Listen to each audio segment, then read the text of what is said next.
This path might look no different to any other sort of woodland path in Sherwood Forest, and indeed really it isn't. It's shaded, yes, but there's something strange occurring on it, and it involves these chaps.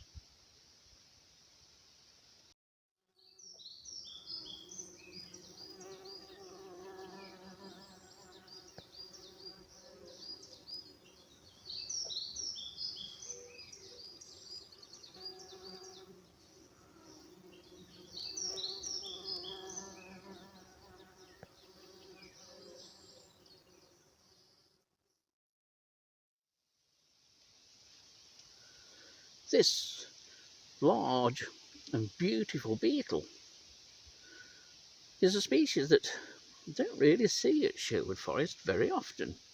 In fact, I can go years without recording one of these. This is a door beetle. They're the two most likely species of door beetle that we get here in Sherwood Forest. This is probably Geotrupes stercorarius. Door beetle's probably easy for you to say. It's a common enough species. Often you'll see these or hear them flying low over meadowland, especially meadowland that contains cattle and cowpats, because these are dung beetles. But the strange thing today is you can see this path behind me, centre tree, goes, is way back there, and walls up is way back down that way. But travelling along this path, I've seen now about 8 of these in various states, I must admit. 4 have been alive.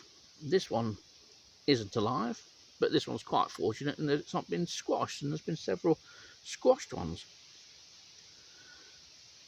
I haven't seen them on any other path. Admittedly, this path is a little bit damper, I suppose, than the other paths, because it doesn't get sunlight this time of year, or at the most only dappled sunlight, as you can see. But for some reason, there's numbers of these crossing the path from one side to another, and they are absolutely beautiful. It might not look it from there, but have a look at this. Now, I will have to hold my hands behind this, and hopefully I can hold this camera steady. But, oh, this one is still alive, just. But you can see underneath here the fabulous metallic purpley blue coloration, which is distinctive to door beetles. This is an absolute beauty, and they must be hatching out at the moment and coming up to the surface, because these live typically under piles of dung. Saying that, the only dung that's likely to be in this part of the forest would be deer. But the coloration is just beautiful. You might not like it because it's an horrible big black beetle, but just look at that. Do you know, anything in nature that has metallic purple or blue coloration is just a stunner. And you turn it over, to all intents and purposes, it appears sort of black, but you can see there's a metallic sort of element to it at certain light. You can see hints, especially on the edge of the pronotum there, that there are metallic purple and bluish blooms. Quite stunning things. It's a shame that this one is moribund and just about to leave this earth, if it hasn't already done so. But what I'm thinking is that along this path somewhere there's probably horse dung, because I've stopped finding these now, or seeing them crossing the path, and they were in quite a shortish area of maybe sort of 20-30 yards.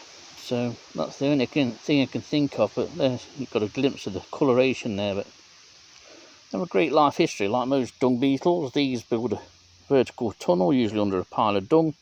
Off that tunnel are a series of chambers, each furnished with dung, and a female deposits a single egg in each. And then the larva, once it's matured and emerged as one of these beauties, comes out and goes its merry way. So that's the door beetle. It's a nice find, that. Always like finding these. I've no idea why there's so many of these door beetles on this path. Maybe it's because I'm close up. I don't think I've ever been so close to a forest path before. Anyway, that's another one that's crossing the path. That's about 12 now altogether. I've never seen anything like it. And off it goes. I suppose I'd best shift now before someone comes along and says, "Are you alright, me duck?" To which I don't really know the answer.